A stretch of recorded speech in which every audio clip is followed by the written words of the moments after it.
Hi, I'm Dr. Gav Schneider. Let's spend a bit of time talking about the concept of elasticity, which is closely associated with the idea of agility. If we look at the idea of elasticity, it's the ability to be able to stretch and return back to a shape that is workable so that we can manage disruption.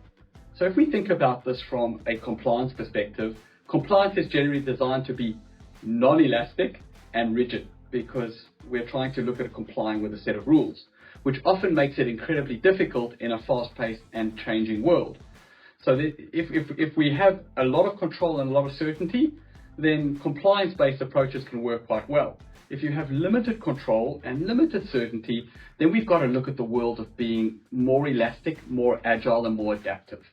So if we look at resilience, one of the important attributes of a resilient individual, a resilient organization, is they can be pulled, pushed, twisted, but they quickly return back to the shape that they were in pre the disruption.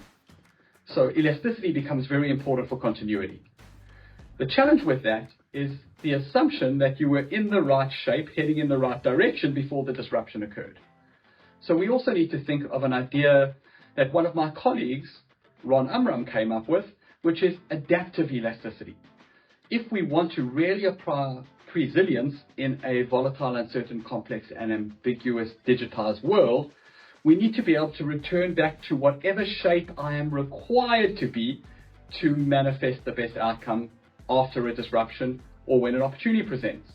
So if we think about the way we match it up, compliance is non-elastic, resilience is elastic in that we want to come back to the shape we were in pre-disruption, and resilience is adaptively elastic, where I can come back into any shape that is required to achieve an objective or an outcome. Ultimately, we need to look at how we build agility and elasticity into ourselves, into our teams, and into our organizations.